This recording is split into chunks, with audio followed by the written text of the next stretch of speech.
السلام علیکم. دلته تاسو لیدلی شئ زما راغلي 7,30,000 ویوز هغه هم په شارټ باندې، یعنې دا ټول د شارټ ویوز دي. د دې اوس تاسو څخه یم چې دې ماته څومره روپۍ کړلي په پاکستان کې. دې زه ریونیو ته ځم ارنینګ ته، دا تاسو کتلی شئ 6.94 دا اوس ګورو چې په شارټس باندې یوټیوب څومره روپۍ ورکوي. نو 7,30,000 تقسیمي 6.94 دلته تاسو کتلی شئ تقریبا په 1,00,000 باندې، یعنې په 1,00,000 ویوز باندې یوټیوب چې دی $1 ورکوي. او فرض کړه دا لانګ ویوز وي، یعنې د غټې ویوز راغلی وي په غټې ویډیوز باندې، بیا څه کې دا تقریبا چې دی په 2500 به مونږ نارملي والو 2500 باندې $1 جوړېږي پاکستان کې، دا شو $292 او دې بیا ما راکولي 280 81,000 روپۍ دې ما راکولي. او اوس یې ما څومره کړلي چې اشاریه بس تاسو 7 والئ 7 ضربي 280 اوس یې 1900 کړلي. د لانګ او د شارټ څومره غټ فرق دی، چېرته 80,000 روپۍ او چېرته 2,000 روپۍ.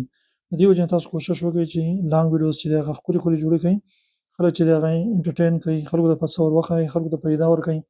خلکو سوچ کوئ، د پیدې سوچ کوئ، نو هغه به ستاسو یوټیوب چینل چې دی هغه کامیاب شي.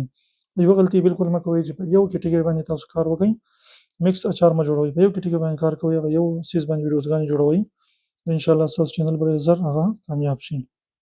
په دې خبرو تاسو عمل وکړئ، انشاءالله خپل چینل سټارټ کړئ، بیا به تاسو هم د یوټیوب نه چې دی هغه په لکاو ارنینګ ستاسو به سټارټ شي. نو کوشش کوئ چې د خلکو د پیدې او د ویډیوز داسې جوړوئ چې پکې څه ویډیو موجود وي چې خلکو ته څه فایده ورسي. نو که تاسو د خلکو سوچ د پیدې کوئ، نو خلک ډېر هوښیار دي، هغه بیا که ویډیو ګوري هغه بیا تاسو له فایده درکوي، او که نه د خلکو پیدې سوچ نه کوي، نو بیا به داسې نه کېږي. اوس تاسو کتلی شئ زما دلته کتلی شئ 1400 سبسکرایبر په یوه میاشت کې راغلي دي.